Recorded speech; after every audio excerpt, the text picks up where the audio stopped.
Lewis.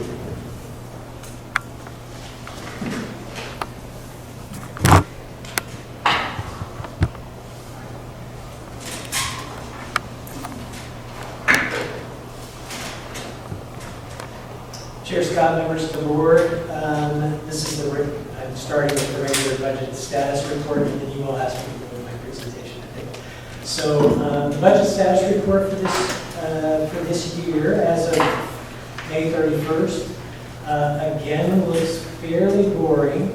The one item, well, I was going to say the one item, and then I was going to say, and one more thing. So I'll say there are a couple of things I'm going to point out.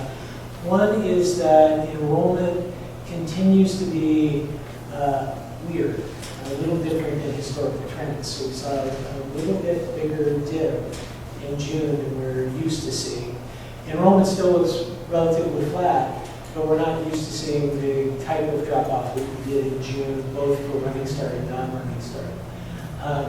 We are hopeful that that doesn't kind of signal things to come next year. But it's something that we continue to watch, and as I will get into in a future item, capital facilities plan, one of the things that we are wondering about is the new home sales in our general area.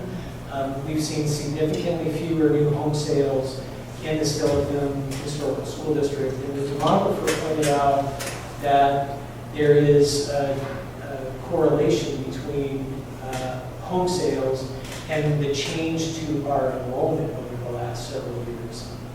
So it is very possible that if home sales start picking up, then all of a sudden enrollment will start picking up as well. But we have not seen that, and it could be that this is just a natural part of what's happening in the larger economy in this area, specifically related to interest rates, available homes, and the cost of housing. Michelle?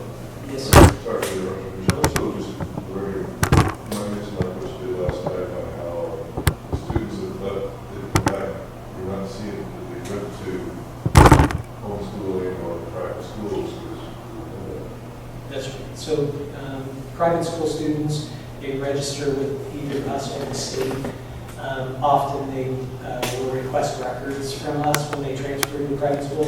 We did not see that. We also don't have, we have fewer private school students than we've had historically. We have fewer homeschool students than we've had historically. The change in enrollment has been people moving out without the move in that we've typically seen. And moving out looks pretty normal compared to what we've seen in previous years. The moving in is not normal. So we're not sure when that is going to stop, and when we get into the budget, we've not budgeted for the same enrollment this next year as this year, but we continue to try to adapt to this changing enrollment environment. Usually it's pretty predictable here, and it's been less predictable, and this last month, we lost the equivalent of $70,000 in revenue due to a decrease in enrollment. We also lost $50,000 worth of expenditures because some of those students are running start. So it's really at $20,000. But when you're sitting where we are, every $20,000, like that's real money. And we care about it, and we are doing our best to try to adapt to these conditions as they happen. The disparity or the drop in numbers in June, is that largely at the high school? Is it spread throughout? And have we, I know there's a lot going on at the end of the school year, so identified the why specifically? I know you talked to demographers who are forecasting kind of some of the trends that we're seeing. The greater why is really demographer and a lot of educated guess. If your question is why the individual students and families left in June, that is there's a big mix of that, and it's mainly students who are moving out of state. So either moving out of district or moving out of state. And I think I do not have data on this. And now this That part is fact, this part is a guess.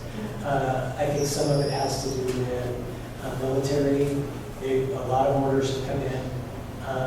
People around me have military connections. A lot of them had orders to go on June 1st to Germany, and so that could be related. Sometimes families with students stay back, but sometimes if they're going overseas, they do not. They don't leave if it's June 1st. Hey, Sean, just to kind of piggyback off the couple of questions, have you seen do you have any data on enrollment in like Lansing and Yelm? And I say, like, as a real estate agent, I've been selling a lot more homes in those areas because they're a lot more affordable. So I totally understand what you're saying when it comes to our enrollment, and it makes total sense. I'm just curious if their enrollment is up. It is. Would you know? It is. Okay. And that is the trend. Places with more affordable housing, more new housing, it's really new housing, that middle housing that everybody's talking about.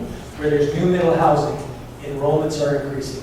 Where there is not middle housing, where the houses that are built are 1,008,000, 4,000 square feet, those are not seeing the enrollment increases that places like North Thurston and Youngers. I'm curious about like thinking towards the future. If things change in the housing market, things become more affordable, as DuPont starts to develop some things, what is the lead time that we need in order to prepare for like increases in enrollment numbers? And like, what is the forecasted gap going to be, I guess? Do we know that yet, or? We do. The demographer gave us a low estimate, a middle estimate, and a high estimate in terms of growth. The low estimate of growth, one of the assumptions is we don't see this change in housing. And what we have seen in the past kind of continues for us into the future. OFM's projection, the state's projection, only looks back 2 years. Their projection actually has us, based on just the last 2 years, decreasing pretty significantly over the next 6. The demographer has a lot more data that they look at. And their worst case scenario is we stay pretty steady for the next 10. The median, or the one that they would recommend we utilize, which is utilized in the capital facilities plan, has us growing, and growing to an extent where we would need a new elementary school starting the 2031 school year. So we would have to begin building in the 2029 school year, which would mean we would need some sort of funding source starting in like 28-ish. Now all of that, it's a projection, so nothing's exact. That is what the median or the middle projection would suggest. The high projection would suggest that we would need an elementary school 2 years earlier. And so 27, we would need to start doing the building so that we could have it online in 29. A lot of that is pegged on that Old Fort Lake property area, and it's entirely dependent on whether or not Old Fort Lake property, they begin building the single-family homes on the bluff, or if they build middle housing that would attract more families. And the developer does not know yet which ones would come first and when they would be able to get started on those homes. So I think next year our budget projection for FTEs is around like 29 something. You're right, 29 something. And I can't remember, 29. 38 or I can't remember the number. What is the max capacity of our school district? Is it 3,200? Is it 3,400? I'm just kind of curious where if we were a full house, what's that number? Yeah, I wish I had all these numbers in my head. So 2947 is our projected enrollment for next year. It will take me just a minute to look up the cap. It's in the capital facilities plan, what our overall enrollment is.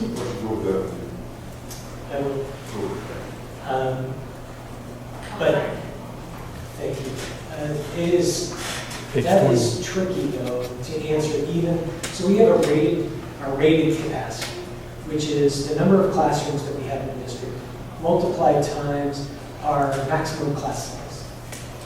So that is how we get the maximum. So I know it by heart for elementary, because that's where we're tight. It's 1,220 kids.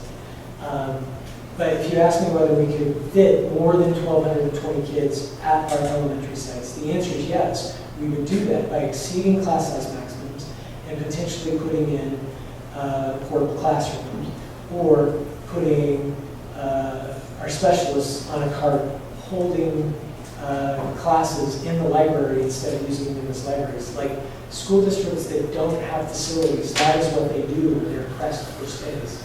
And they are, so when you ask me maximum capacity, our maximum, like what we think maximum is 1,220.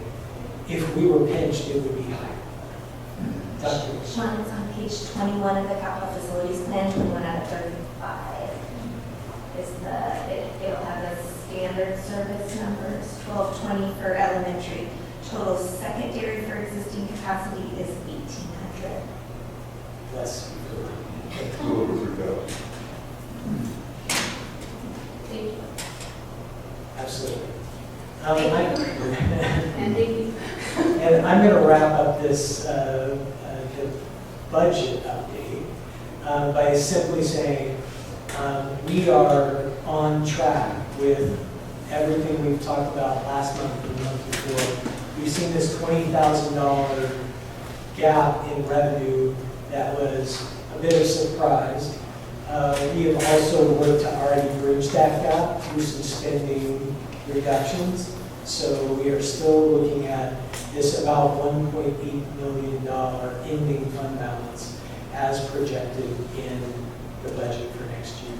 So with that, I'll answer any further questions you might have. And if you don't have any, I will roll into the budget